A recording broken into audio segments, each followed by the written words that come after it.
And so we stayed in Poland. My parents and I stayed in Poland for a year. My sister, my brother, actually all the kids, my brother and I, my sister and I went to Czechoslovakia to see if we could settle there because Poland was not a good place to be. And my mother realized that she had started out with 5 children before the war, and now she didn't have any because we were all gone. So she insisted that she should have at least 1. So I had to come back. And my brother and sister went to Israel from Czechoslovakia, where they live today, and they are grandparents just like me, and my sister's a great-grandmother. And my mother and I were in Poland for a year, and then we escaped from Poland and ended up in a displaced persons camp in Germany for the next 3 years. There we submitted our name to a company that did family searches. My mother had a brother and sister in the United States, and so they wanted to know where they lived. And we said, I don't know, New York. You know, everybody lived, if they're from the United States, they live in New York, right? We didn't know. And so, but eventually, they actually found them. They found somebody in Los Angeles and told them that there were some people in this displaced persons camp who was related to them. And they wrote to us, and of course it turned out to be my mother's brother and sister, who proceeded to bring us to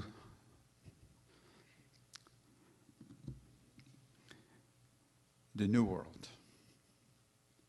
And so in 1949, after 3 years in a displaced persons camp, we came to the United States. And I must tell you, when I first stepped on the shore of the United States, our ship landed in Boston, I realized right away that I was in a different place. People were more friendly. You could tell something in the air was different. And it was like that, you know, people were kind, and I experienced a whole series of kindness throughout my experience in the United States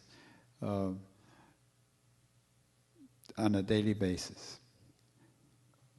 When we were in Boston, the 3 of us, we were supposed to go to Los Angeles, and so we had to take a train from Boston to New York, New York to Chicago, Chicago to LA, long trip.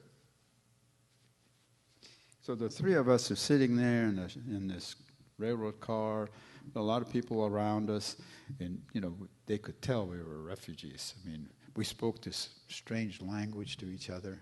There was not a word of English among us, so we spoke our own language, and we also were dressed pretty much like refugees, so you could tell. And so they gave us money to spend for food. We would go to the dining car and point to something that they had on display. They give it to us and then tell us how much it was. And I had no idea what they said, so I would take out a large bill thinking that would cover it. Then they'd give me change. I put change in my pocket. Next day I did the same thing. Pretty soon I had a lot of change in my pocket, sitting there. And so, you know how you look at the coins when you're in a foreign country to see what shape they are. You can read the numbers, but you want to see what shape they are. So I had a handful of coins and looking at them. There was a woman sitting not too far from me. She got up out of her seat, came over and sat next to me, pulled out a coin out of my hand and said, "This is a nickel," and put it back. Pulled another one out. "This is a penny," and put it back. "This is a dime, this is a quarter," like that. It was my first English lesson. I found out coins have names. And once she finished, she just got up and left. That's all she did. It was typical attitude of person who doesn't want to be thanked or anything. She just did it because it's the kind of thing you do. Normal. A small kindness, very small. You think nothing. She probably didn't remember it maybe the next day, but I remember it for over 60 years. And I always remember that woman.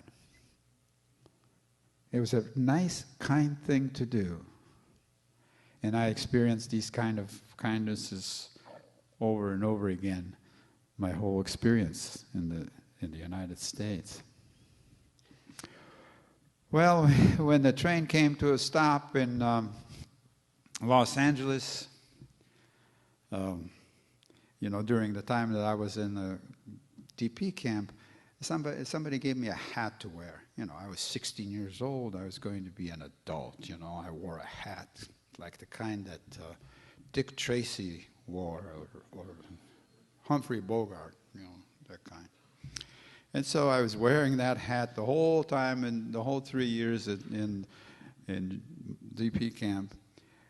And so I still had it on the train. When the train came to a stop, and it was time to get off, I took my hat, put it on the rack, luggage rack, turned around, and left. Came out into the California sunshine, where I started my new life. And the rest is history, Thank you.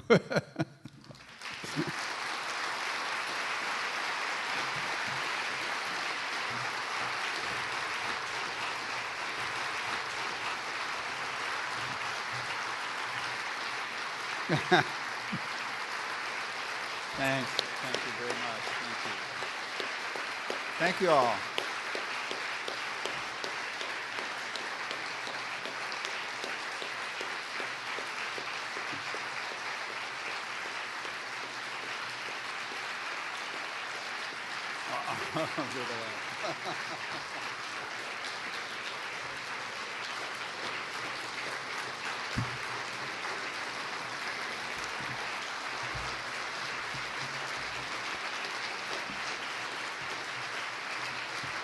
Thank you.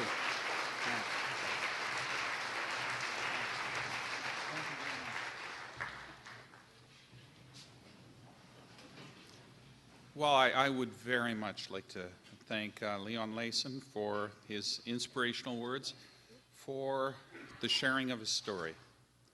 Leon has indicated a willingness to take some questions, so if you have some questions, please make your way to a microphone. Okay.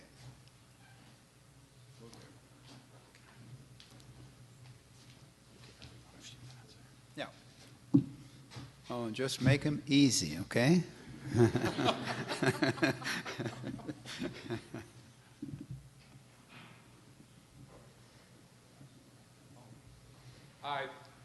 Could you come up to a microphone and ask the question if that's possible?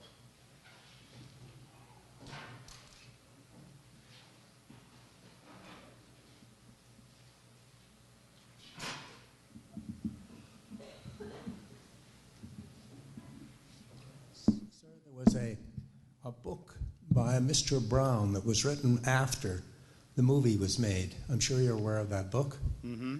Do you have a high regard for the work that Mr. Brown did? He did research, and he discovered a lot of things that were important that I have no knowledge of. You know what I mean? I only know my personal experience directly with Schindler. I don't know some of the other things that he did, the counterintelligence and some of the things that he did working against the Nazi regime and all that. Yeah. Thank you, absolutely. Sir. Yes. Thank you, sir, and thank you Yeah. for coming to Winnipeg. Yeah. Thank you.